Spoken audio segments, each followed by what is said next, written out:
Hey guys, it's CarGuy11. Welcome to another live stream.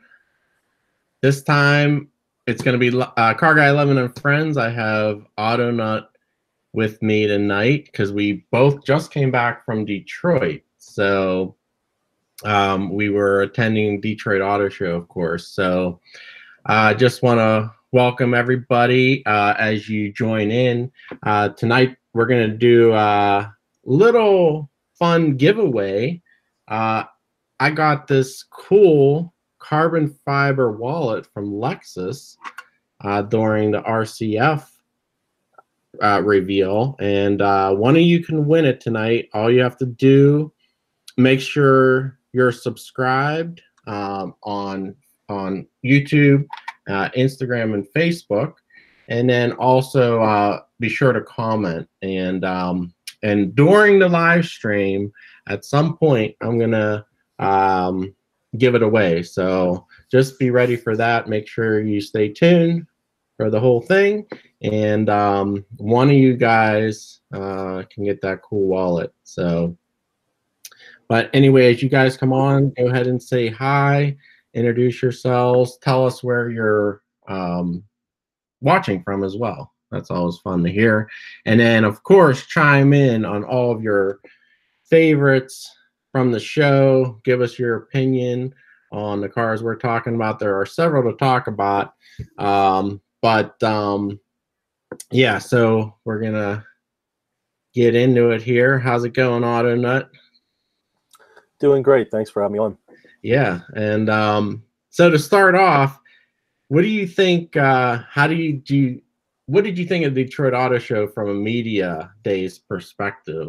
It was both of our first times being at the Detroit show, and we both been to the Chicago media days. So what did you think of the difference? Well, been to the Detroit Auto Show many times over the years, and have went to that, what was it called? The manufacturers, or there was that the industry preview days. Industry preview. And that was like, it spoiled the regular show for me. It was like, oh man, that's the only way to go to the show. Spend the money, do the industry preview day, get in there. And then now it took it to a whole nother level, of course. The media days were just, it's just so much better. It's just so much more freedom. Everything's unlocked. You can talk to straight to the engineers, the guys you see on Autoline and all these different things. You can talk to them and interview them. And it was an amazing event. Yeah. Busy. Way more people that almost the industry preview days were just as many people as the media days. There were so many people, lots of media, and then like the stages were a little small and cramped, so they jammed everybody in there. And it was a little tough to get good video, and you're sort of fighting everybody. But it was a very fun event. I was happy to go along. Yeah. Applejack's is in the house, and he says he's driving his truck. He drives a truck. He'll have to catch the replay. Let me know if I win. All right, Applejack's. Thanks for joining us anyway. And you could always watch us back on YouTube or podcast on iTunes as well. Just search for CarGuy11. So so why don't we get into the first debut, probably the biggest one that everyone's talking about. Well, there's two big ones, but GT500 was probably the most exciting for a lot of people. And share the screen here. I'll get that up. Yeah, so GT500. Awesome presentation, very exciting reveal. Car looks great in person. At first, when I saw the spy shots of that front end, I wasn't so sure, but it does look really aggressive and cool in person. We did get to talk to the chief engineer and have an interview coming up with him. We've talked to him before with the GT and the Bullet, so that was pretty cool. Yeah, that's he's a great guy. Carl is just very charismatic, very excited about the product, knows it to such an infinite degree. And I think your videos with him in the past were just great. I mean, it's information that's a little out of, it's the highlights, and there's a little bit more detail of why each thing was done. You know, like the bullet one was neat because he was talking about the nostalgia and where you draw the line of nostalgia and new, and I can't wait to see this one. Yeah, definitely exciting. Road Racing 3 Chad is on. Hey fellows, coming to us from Johnstown. So thanks for joining us, Chad. And Chad, I want to hear your thoughts on the GT500. So as you guys probably know, it's the same 5.2 liter V8 in the GT350, but it's been reworked with forged internals to beef it up. And they stuck the supercharger on, and guess which supercharger it is? It's the same one that's on the ZR1 Corvette. I mean, maybe not same displacement, same Eaton supercharger. So that's pretty funny. I did not know that until the show there. So that was pretty cool. Also, it has the first dual clutch transmission from Tremec, which those of you Corvette guys know, the C8 is supposed to come with this 7-speed dual clutch from Tremec. So it's very interesting. Mustang beat Corvette to the punch here, offering it. I mean, of course, it'll be a different configuration for the mid-engine compared to the front-engine Mustang, but same technology there. So that was really interesting. But it's exciting to see that Tremec is further, broadening their horizons in a way by getting into the dual clutch scene. They've been strictly a manual, king of the manuals kind of company. So it's pretty interesting. Hopefully they succeed as well as everybody expects them to. Yeah, for sure. It may have some teething issues in the beginning. Those are not easy to tune, and it may be rougher until they get that tuning squared away. But you'll have to see. Tom Gear's also on. Hey, Tom. And yeah, so tell us what you guys think of GT500, and of course, all that aero with the huge wing, has the hood scoops to cool off that engine. Huge hood scoop in the center of that engine bay. Let me get it up here. There we go. Yeah, look at that. They took off they actually took the venting off, and you could see that engine poking through there. But yeah, it's going to be something. I don't know about the pricing. No pricing announced, but it will be coming out this fall. I'm guessing it's going to be in the 70s, around Hellcat territory, maybe more. I'm betting on it. Looks great, cool colors. Glad it has the same headlights as mine, which look proper. Don't like the lack of a manual. Yes, true. It does retain the old style headlights. I agree with Tom there. I think it looks great. I'm not too worried about a manual on a high horsepower vehicle like that. Especially, you have to space out the gears to have any fun. You'll be shifting way too fast, and so it's you might as well go auto. And I mean, it's a dual clutch. If it was a regular slushy, automatic, that would be a bummer. That 10-speed would have been a real shame. But with a dual clutch, at least they're doing it justice that way. Yeah, that should be real interesting with the dual clutch. I mean, it's going to be like more horsepower than exotics, and we'll see. I guess they really beefed that up. If it's coming from Tremec, it should be able to handle that power. So Chad says GT500 looks great, very aggressive, big power. Manual trans pursuers are surely disappointed, but it's a sign of the times. A ZL1 1LE versus GT500 battle will be interesting.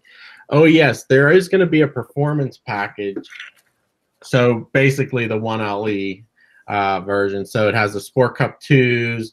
It has the increased aero, the carbon fiber wheels, and I think it also has larger brakes or more cooling for the brakes. So Tom Gear says, oh, come on, Terry, unless you're purely drag racing, driving the street in a muscle car, it should have a standard shift. So yeah, I mean, it would have been nice to them to offer it. And I did hear rumors, though, if enough people demand it, they will consider offering the manual. But what transmission can hold that power? Manual, too. That's another consideration. Yeah, I think they're just saying that, honestly, because that would be a very expensive change to make.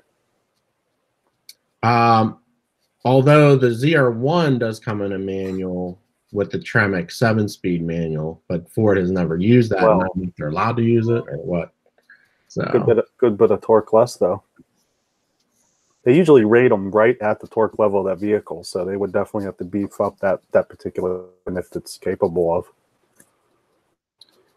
Well, the ZR1 is 755 horsepower. Oh, I can't remember the torque. I think it's like 750 as well, or 725, something like that. So that's right. Tom Gear says those aren't slappy paddles. Those aren't those slappy paddles harder to drive in a city. They did it in the ZR1 for years. Okay, so I guess he's talking about the manual. Yeah. But all right, let's move on to the next one. There's several here. So of course everyone wants to talk about Supra too, and pretty much dog it. I don't know. I'm thinking, or I feel it's not as bad as everyone's saying. I think I need to give it a chance. I actually like the styling. I mean, it's not going to be exact to the concept car, but I mean, it's pretty close, I think. And I don't know. I think it looks cool. I think it looks different. And, you know, it doesn't have the power of the Z4. It's actually only 335 horsepower from the Turbo 6 compared to BMW's 382, which is interesting in itself. But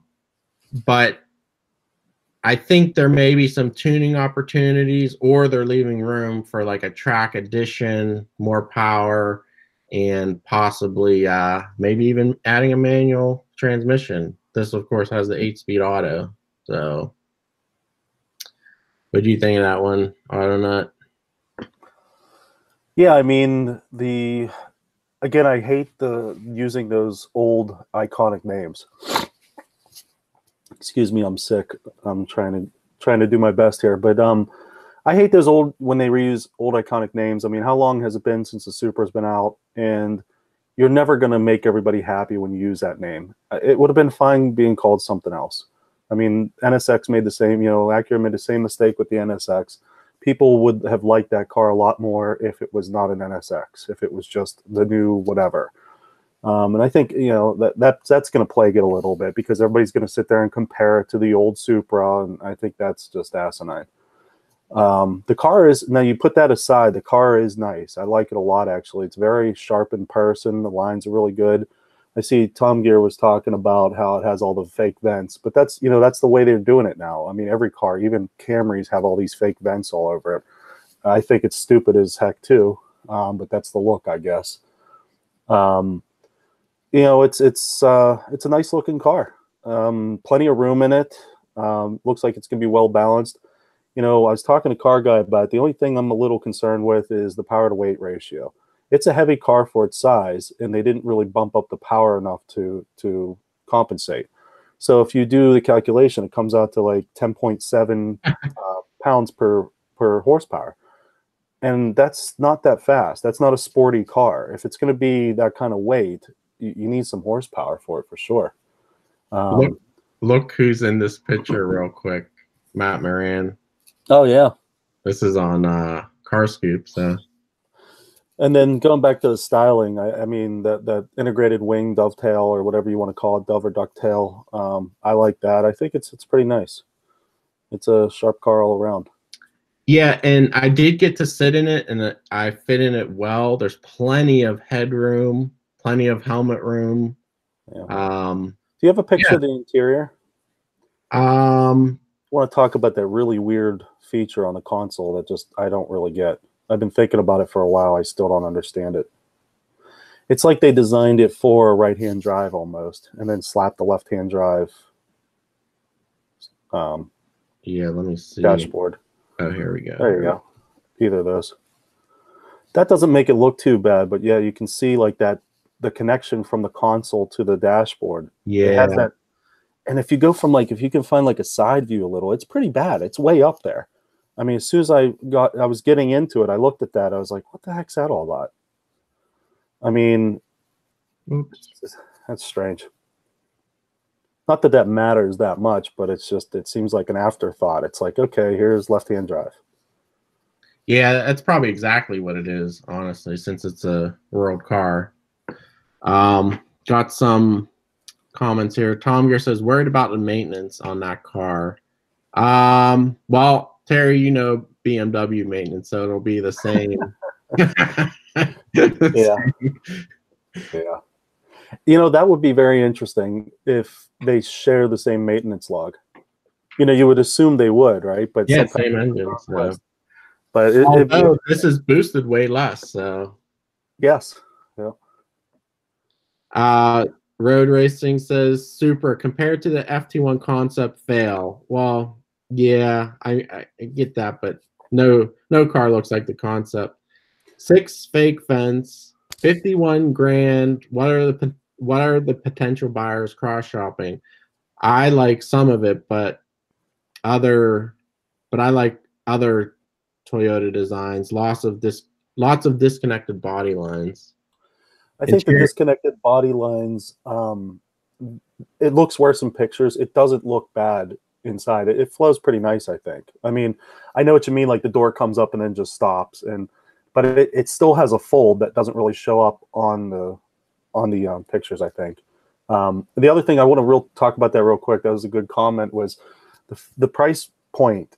That's so strange. I mean, the people that want to buy a vehicle like that, I mean, I think they're in the wrong demographic, but we'll talk about that a little later, I guess.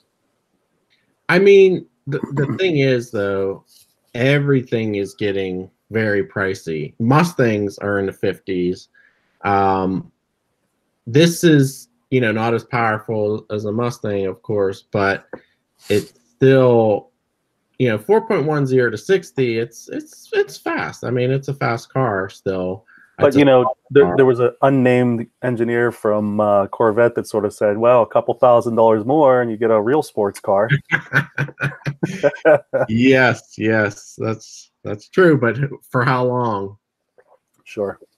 So, Chad was saying the interior. Yeah, I cut you off on all the comments, but Chad was saying the interior looks like it has high quality materials. It was pretty nice. The seats were a little cheaper than I expected. The leather felt real pleather-like. Right. It was nice in there. What do you think? Yeah, it was nice. Yeah, I mean, nothing over the top, but it was definitely good quality. And I said there was a lot of room in there. In fact, I had more room than the Corvette in there, so I like that part of it. The hazard button in the middle of the dash, kind of weird. That's a BMW thing, I think, right? All the BMWs have that right in the center, right by the vents. Yep. So might be a European thing too. My Jeep has that though too, so I don't know. Does it really? Mm-hmm. Trying to think the Audis. Yeah. Yeah. Oh, Tom says a lot of Japanese cars have it in the middle. MR2 has it. Oh, okay. There you go. ZR1 has it in the center of the dash too. Yeah. Yeah. Yeah, my GTO has it in the middle, actually. I was just thinking it's right between the vents and the GTO. That's funny. Chad says Gen 5 Camaro concept versus production pretty close.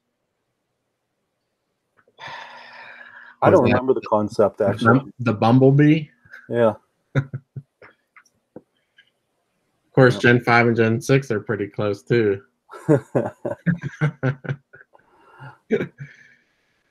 But, all right. We can move on to the next one, I guess. I mean, your thoughts about the price. You said that the pricing, you just think that's in the right range for the cars that are out there? I mean, I think the BMW is overpriced at over 60, 65 or whatever.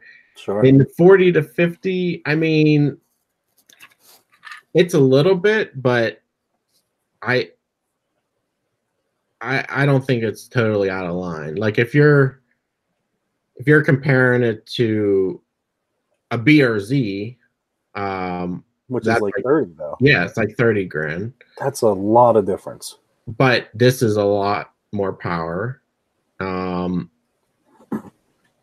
It's, you know, it's in a different class. I mean, you're with the WRXs and STIs. They're 40 and 50 grand if you're up to the STI. Yeah, but that's an all-wheel drive vehicle. There's a lot of extra cost in an STI versus that, though. But yeah, I mean, it's more like a WRX car, not even, you know, barely a WRX. I don't know. So you're comparing it to like an economy car, like Roots. I kind of feel like it's more of a. Well, I guess one thing is I don't know the history of Supra. Was when it came out, you know, was it really supposed to be? I mean, it was a Celica, right? I mean, it was the two-door Celica, or no, the two-door.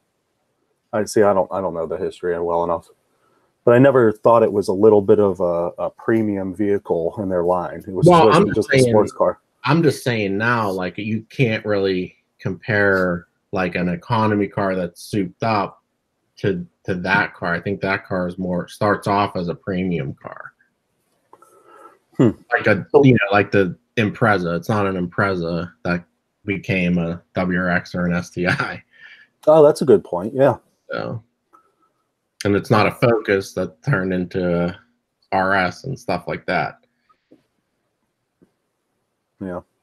Also, six-cylinder. If it was the four-cylinder, well, the four-cylinder didn't come out yet. The four-cylinder is going to be a lot cheaper. Now, if this car had the four-cylinder price at that, I would definitely say it's out of line. But none of those other cars have the six-cylinder turbo either. And you know, Camaro, yes, you can get the V8 for 40 to 50. You're not going to get a Corvette though. Maybe after the discounts. After the discounts, maybe. Yeah. Yeah, Chad says Toyota's hoping Toyota loyalists will come crashing through the door for it. Yeah. I mean, he has a point because a lot of the people our age, maybe even a little older, that might have been a Toyota fan when they were younger, they get to revitalize and have a mid-age crisis and buy one, right? So there's a possibility. They wanted one when they were younger, couldn't really afford it, and you know, still stayed a Toyota fan with their Camry and stuff. You have to think though, the previous gen Supra was in like the mid to upper 30s back 20 years ago, so it was very expensive as well for that time. Yeah, like I said, I don't know the history too well. Yeah, I remember it was pretty. I mean, for the turbo, the top of the line one, you know, it was really expensive at the time. All right. Well, speaking of Subaru and STI, the next one on the list is the Subaru STI Special 209 edition. And it's previously, these special S editions were only made in Japan, or only sold in Japan, and now this is the first time they're bringing one to the U.S. So this is going to be a limited edition, only about 200 made. I'm sure this one's going to be over 50,000, and they actually did increase the power of the EJ motor, the same old 2.5, but they put a larger turbo on it, 341 horsepower, 18 pounds of boost, and it also has a water cooled intercooler, so you can spray the water with these paddles on your steering wheel. It'll spray the intercooler. You know what the funniest thing was? I didn't know it ever went away. I thought all STIs still had that feature. Yeah, it was back in what, 2004, something like that had it. Of course, you got the U-Gyro. Real quick, what's funny about that turbo is if they were able to pull that much pressure out of the smaller turbo, that means that was more maximized than the newer turbo that's larger. So maybe there's some room for people to play around and do a boost controller on it. Well, they said the old one was 16. Right. And look, 1.8 PSI more with a bigger turbo. That doesn't seem like in ratio. I mean, we don't know how much bigger, but to make a change in turbine is not cheap. Yeah, it's just the turbine and compressor, not the actual housing. They changed. How do you change those without the housing? I don't know. It just says larger turbine and compressor. Each case turbo with a larger. But and they also have an exhaust on here. They have that's literally all the components of the turbocharger. Interesting. Anyway. But yeah, high performance mufflers and larger stainless steel exhaust. And then of course it has a little bit wider track. It has those air blades in the front and a huge wing, of course. Here's the canards in the front. And it brings back the gold wheels. The rally wheels. Yep. So pretty cool. This was definitely a sports car show. Several sports cars, which is rare. We've been really disappointed with Detroit past few years, and this year was pretty exciting, I have to admit. So one thing I wanted to mention about this is I like the STI. I think it's just a little too boy racer all the time. This actually looks nice to me. I mean, I wouldn't be upset as an older guy driving this around and feeling like I'm trying to act like I'm 20 years old. You know, it has some bold. I mean, it's pretty bold, but it's not crazy. And the rear wing, I like the wing, lot, actually. Right. It's different wing than that over the top crazy one. The hoop ring. So all the aero is like subtle, those air whiskers on the side or whatever you want to call them. They're right. Pretty subtle. You know, it's nicely styled actually. I like the car a lot. I just never liked that it was a four-door, but that was just part of the whole WRX thing. But it was a nice looking car.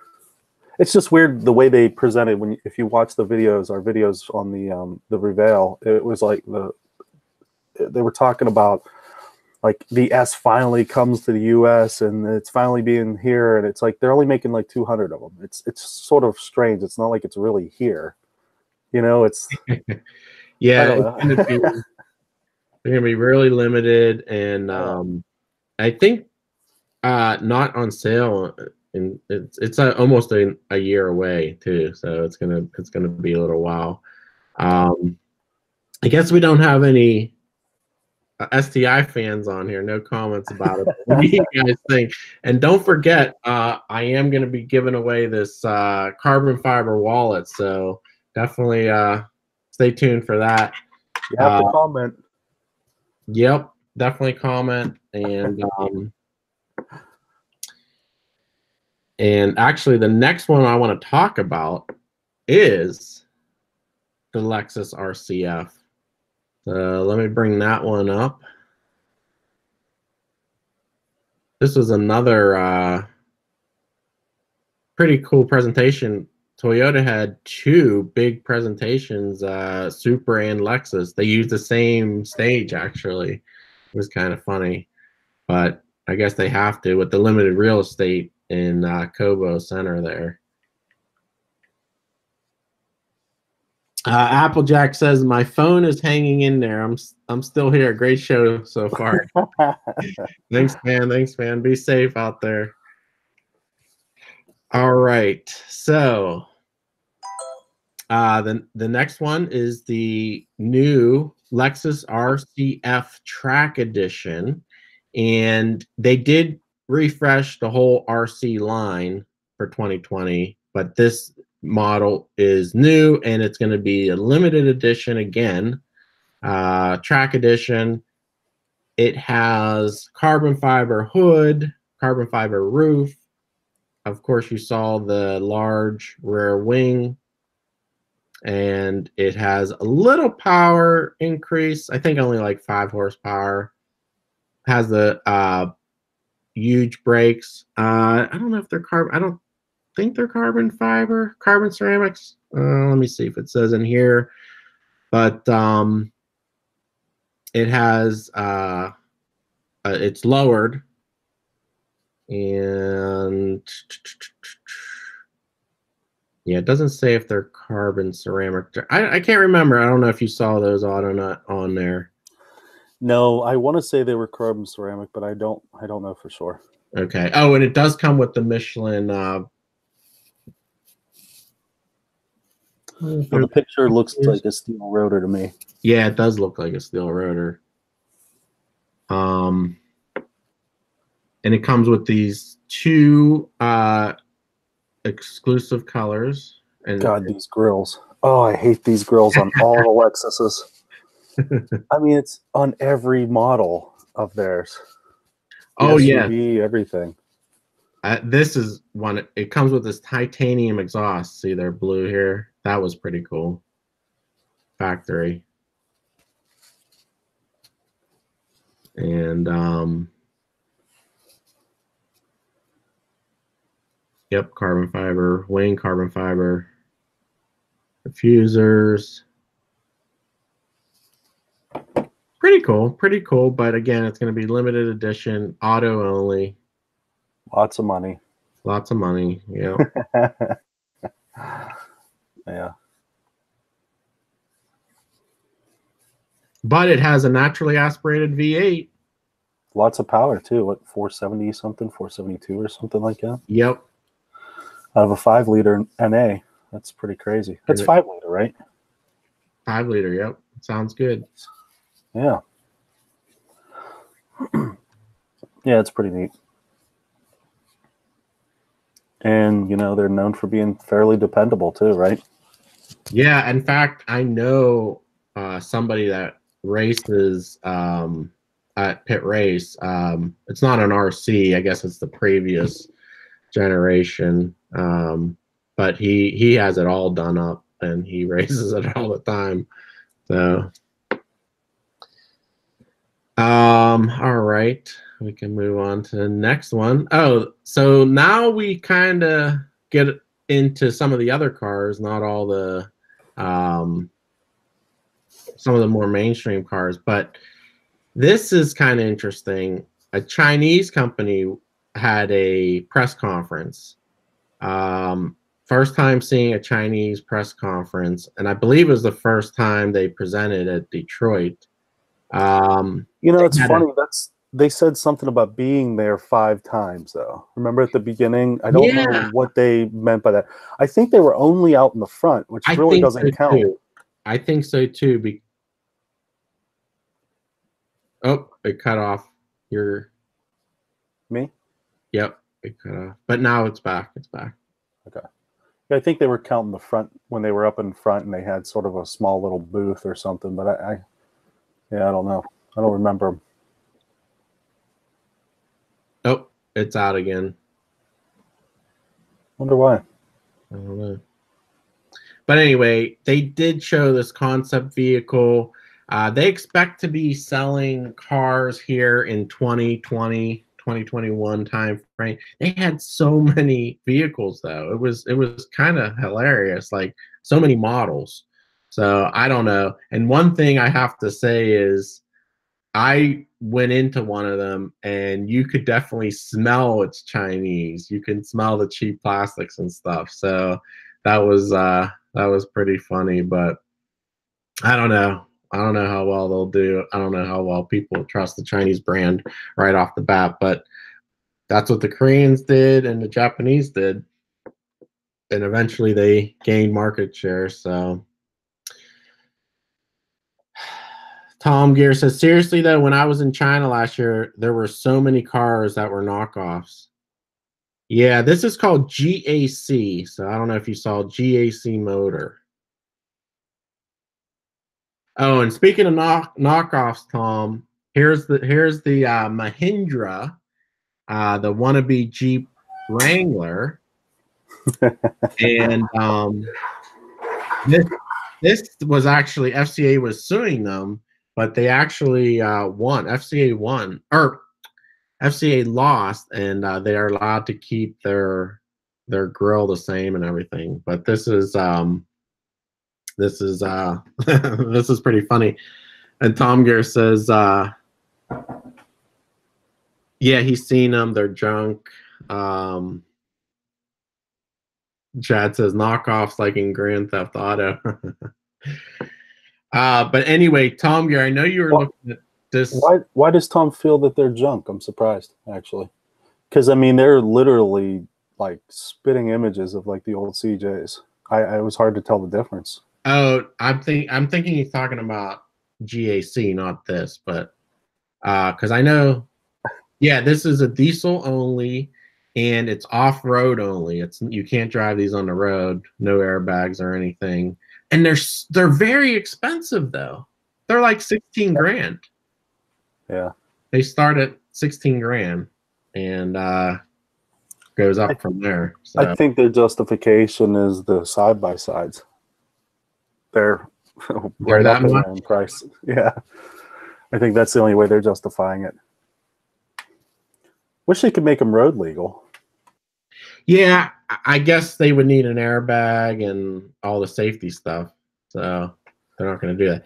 And one thing, the wheels and tires are very small. They're only like 16-inch wheels. They look tiny, actually. Yeah, even the rubber, the diameter of it wasn't too surprising. I bet you they were like 28, 29-inch max. Yeah, not even that, I don't think. Tom Gear says he thinks the top speed is only 45 miles an hour. So,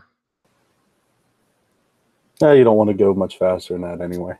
I was like my CJ5. I didn't like going past 50 anyway.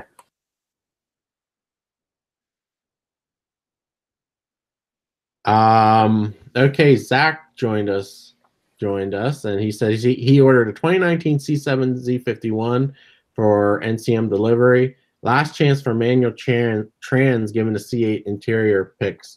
Yeah, you're right, Zach. Definitely the pics, and I did make a video on that if you saw it. I posted it last Sunday. Talking about the interior, but yeah, that does not look like there's any room for a manual in that console. But congrats on that 2019. Yeah, that'll be sweet. And the Z51. So you didn't go with the Grand Sport then? That's yeah, I'm sort of curious. That's an interesting choice. Yep. Yeah, the manual transmission thing. That's one of the reasons why I think they're going to run in parallel. I don't think that mid-engine is going to be the only Corvette you can buy in 2020 or 2021.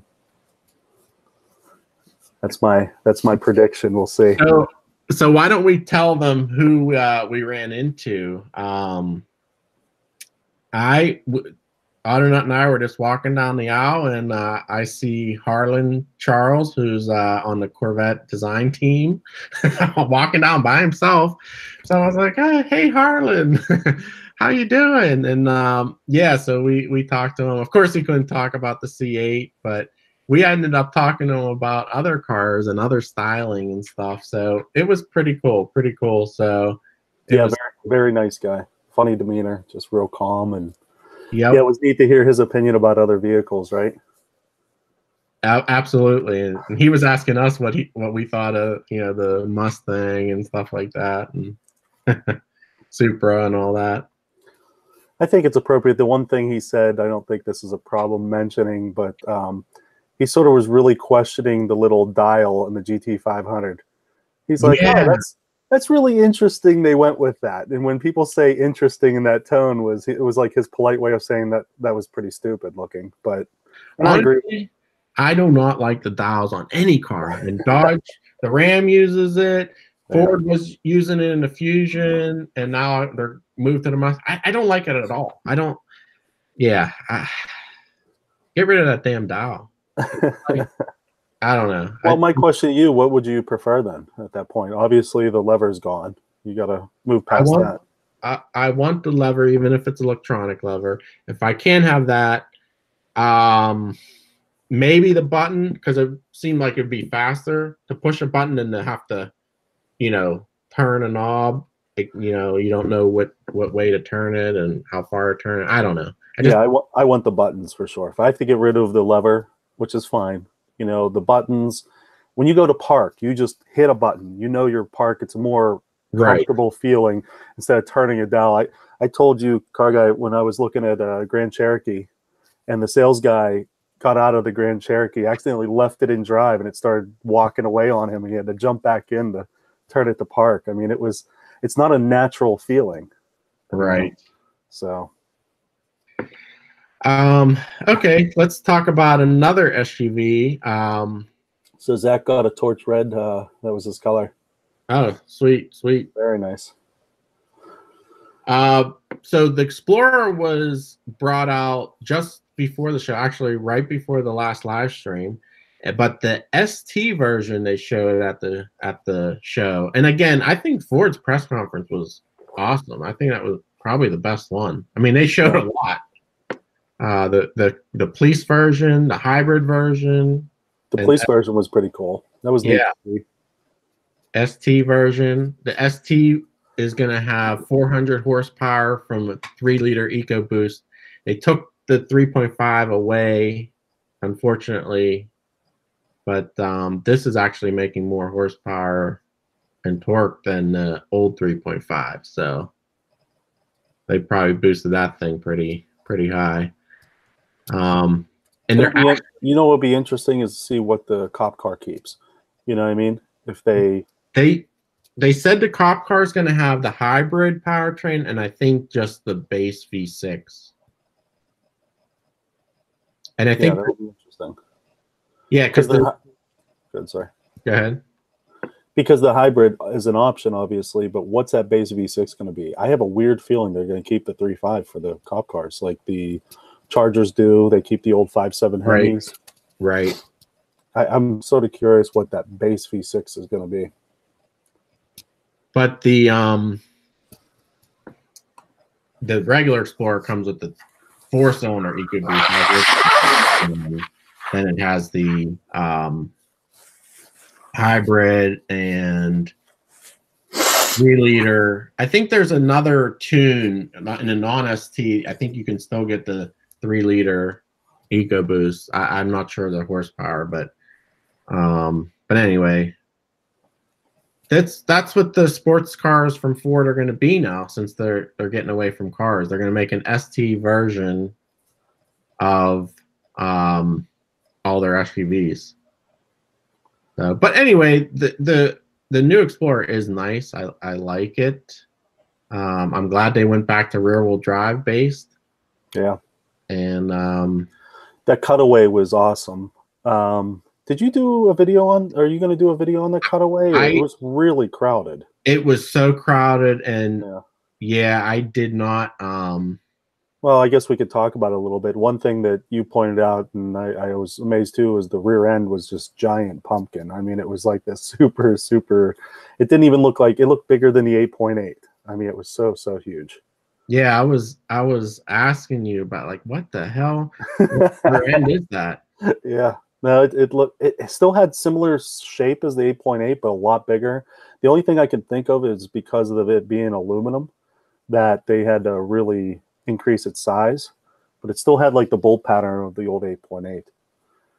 So, and of course, you know, it's rear-wheel drive based vehicle now, so it you know it has to have a stronger rear end, and of course it can tow. I don't know if they announced what it can tow. 5,000 pounds, I want to say, but yeah, I imagine at least. yeah. Yeah, that rear-wheel drive platform was neat to see. A properly placed transmission with a nice transfer case. It was like it was pretty neat to see them go back to the tried and true systems. And the hybrid's going to be, it's going to be that motor's placed inside, sandwiched in the trans. So from that cutaway, so it's a helper motor. I don't know if it can run on electric alone. Yeah. They didn't talk too much details on that, but so Zach was saying that his color might be a little cliche, the red sports car, I guess, but no, it looks great on the C8 though. I mean, with all the black, there's so many black inserts and vents and stuff, so you get that red black, you know, contrast. That they're always sharp like that. yeah, especially with the black wheels. Yep. Matt Rosenthal's in. What did I miss? Well, we missed it all. Yeah, we missed all the exciting stuff, but don't worry. I'm gonna get ready and give away a wallet here soon, so stay tuned for that. And Matt, you didn't miss that yet. Matt probably has a good chance of winning because he knows a lot of details about cars. So, but anyway, let's go to the next SUV, which I don't want to talk too long about it, but I do have some things to say about it. This is the the Telluride. Yeah, the Kia Telluride. It's the full-size SUV. It's nice. It is nice. I have a couple problems of how they presented it. They presented it as this very outdoorsy vehicle, of course, in the name Telluride, Colorado. They presented it as an off-road vehicle, and I'm going to have a video on this, but they even had an off-road course for you to ride the vehicle in, and these the versions that were on the off-road course were all done up. They were the SEMA vehicles. They had large tires, lifted snorkels, all this stuff you can't even get on the vehicle. And I was asking it wasn't even like Kia's optional equipment. Yeah, I asked. I was like, "Are these accessories you can get?" They're like, "Oh no, they're you know, they're probably not because the vehicles is too new and all this." They were making up all this stuff, and I was like, "Why are they presenting it as an off-road vehicle? It's a nice full-size SUV. It's not an off-roader." And everyone's trying to be like Jeep now, I guess. Yeah. Yeah, the other thing I have a problem with, and I don't think, see these running lights are orange?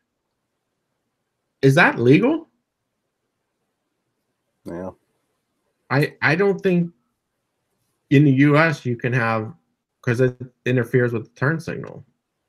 Amber turn. I guess as long as it shuts off, like, you know, when you use the turn signal, maybe.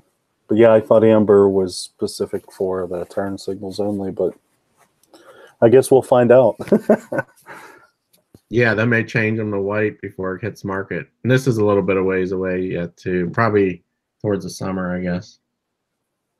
So it was a nice vehicle. I mean, I sat in it. There was amazing amount of room. I'm a taller guy, and you know, when I got comfortable in front, I could sit behind myself with plenty of room, plenty of room. Yeah, it's nice. It's good old Kia fashion, though. The material on the inside was like, they tried to really do it up, and it was like nice soft touch materials and leather here and there.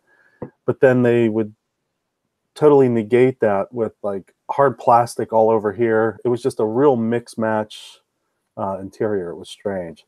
They just picked certain attributes to really spend money. Like the headliner was Alcantara or suede or whatever, but then most of the console was like really cheap plastic, like 90s plastic, where you can still see the seams of the mold, the injection molding, and it was just such a clash of nice with crappy. It was pretty fun. Tom says, I love how all these manufacturers are copying off of Ford and having huge grills with names spelled out. That is true. Yeah, the Telluride name, right. Agreed. Chad says, how much for the Kia? They did not announce pricing. I'm guessing that's going to be 50 grand now, at least, because I think the Sorento is just about 50 grand, just under 50.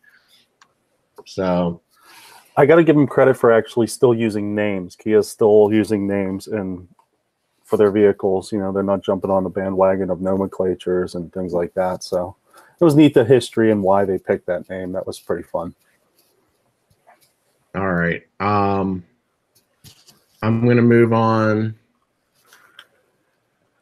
to the next. Let's see. The last thing I wanted to say about that was you did the ride along, which the video. Did you do a video? Are you going to do a video of that ride along? Mm-hmm. And you were talking about how they just didn't have anything to say about the vehicle. Like Jeep, every time Jeep does that, you get in and they have like a sales pitch. They're talking about like, here it goes over the bump. You can feel the articulation. You know, they have this whole sales pitch, and it didn't sound like they had anything to say to you. Exactly right. It was like, I was like asking questions, and the guy didn't even know. So they were just like drivers or something. Yeah. But road racing is how many Kia owners will be taking it off road. I know that's true, but all of them. I mean, what were you thinking? They're all going to do that. Well, why present it like that too? Then, so yeah. But anyway, I'm gonna. I think I'm gonna do the giveaway now because we're coming down to the end. So, oh, we got Dan in New Jersey on. Hey, CarGuy11 just got home from work. Hey, Dan. Just in time, getting ready to give this carbon fiber wallet away from Lexus. So what I'm going to do is ask you guys a question about the Lexus. This is the RCF. And whoever gets the answer right first in the comments, I'll send this out to you. So the question is, there are two exclusive colors for this track edition of the RCF. What is the matte color called? The matte gray color. So whoever can answer that in the comments first, get the wallet. But yeah, it was cool. They gave the best gift, actually. And that's another difference from Chicago, I think, and some of these other shows. There wasn't a lot of giveaways. Wasn't a lot of food, wasn't a lot of giveaways. Yeah. You're right. In Chicago, every station, like they ensured that you had breakfast, lunch, and dinner, plus snacks in between. Right. And sit down lunch and sit down breakfast. Yeah. Proper. Yeah, that was pretty wild. And also, I was shocked there was no press kit that I saw anyway for Supra or GT500. Yeah. All right, let's go. We got a couple answers. Yeah, it's gray, but it's called something gray. Tomger once, I know Tomger would like that wallet. It's a nice wallet. I was really shocked. I was like, CarGuy, did you get one? Because we split up at one point. I was like, did you get this thing? It's a proper like carbon fiber, nice little wallet. Any Lexus fans out there? Oh, you yeah. Graphite orgasm, huh? Look it up online. All right. But the car show in general was really nice. I mean, it was laid out. They had some seating actually too. There were some spots to sit, which sometimes they don't do that, you know. Right. Places to sort of hang out. I mean, you go to like the Chicago one, people are sitting against the walls and you know trying to do some computer work and. Oh yeah, I love the Detroit Auto Show setup as far as all the stage lighting. It looks so fancy, classy. Looks like, you know, theater lighting. All the stages are gorgeous, humongous screen. Efficiently laid out too, right? I mean, everything's pretty packed. And Yeah, you're not dead by the end of the show because it's so spread out. I mean, we still got lost, like where we have to go, but if you got lost, you're not walking another mile to get back where you're supposed to go. Yeah. So I mean, Chicago's like 3 or 4 of those. So it was like, oh wait, Toyota. We got to walk like 10, 15 minutes to the other side to get to Toyota. Oh wait, Ford. Let's go all the way back to the other side. All these guesses, still bring them in, guys. It's not right. Wow. Stratus gray, satin, cashmere, metallic. Wow. Matt, I thought was going to be the winner. Honestly, I thought he's pretty quick with this stuff. Yep. I'll give a hint if you still can't get it, but I want to talk about a couple more before we end this too.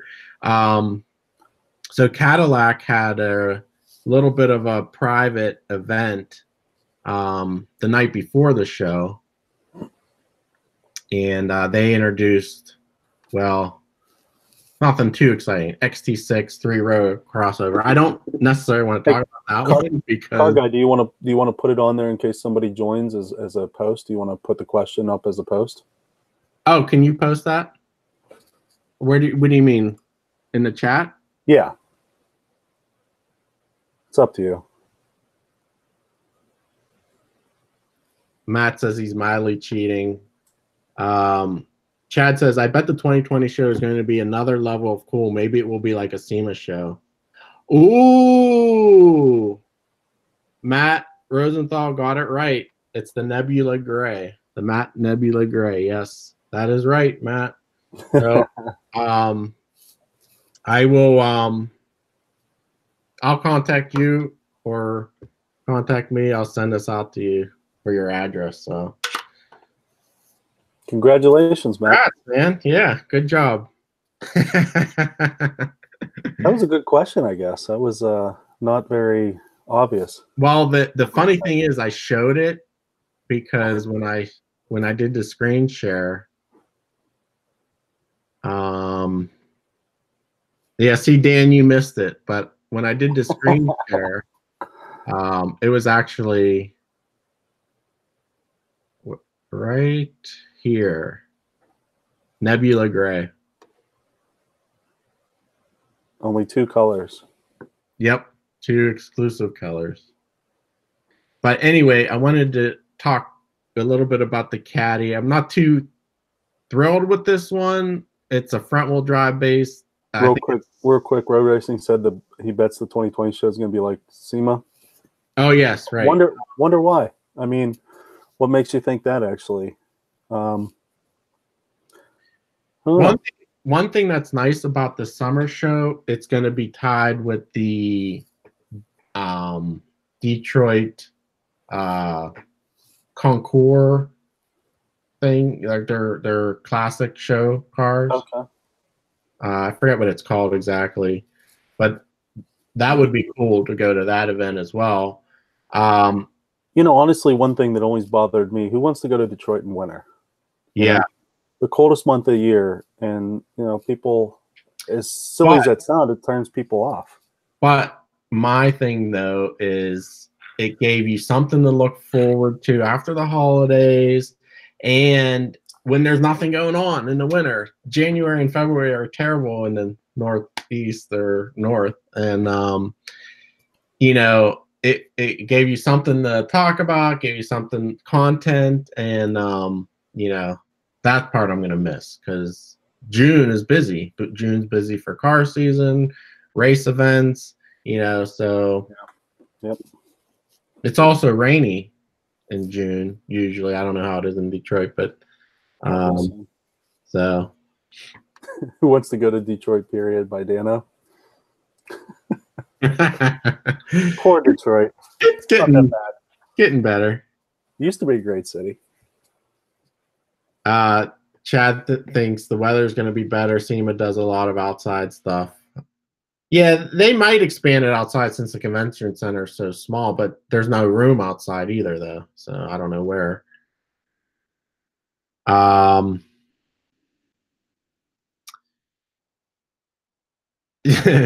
agrees with me. We'd rather have a car show in the winter. I agree with that. That's true. Looking forward to New York. Hey, Dan, I might be going to New York as well, so we'll see.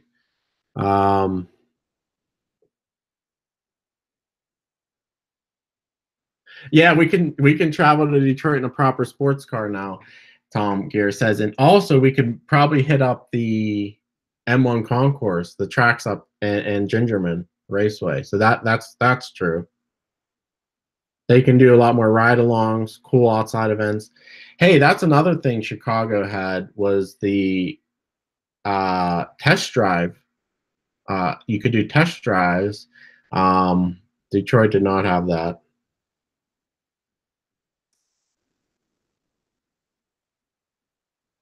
But anyway, oh,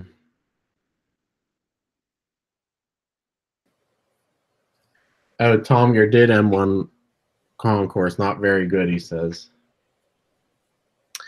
Anyway, let me just finish this caddy real quick.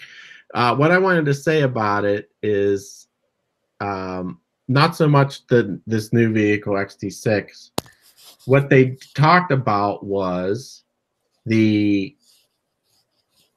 and Cadillac wasn't the only one. They are saying they're going to be a 3-year product blitz, so a new product every 6 months for the next 3 years, and one of the last ones is going to be this electric vehicle, and they're really trying to be the #1 in the market as far as autonomous, electric,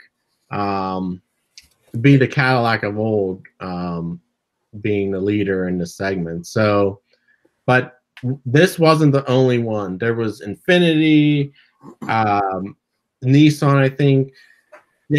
Everyone was trying to get these all electric SUVs out there as soon as possible. So that's definitely coming in the next few years for sure, guaranteed. Yeah, it's funny, all the money Cadillac spent marketing them as a sports car company again, sports luxury car company, you know what I mean? Going after BMW very obviously. And yet now they have to somehow switch direction. And I wonder how they're going to blend the two again, right?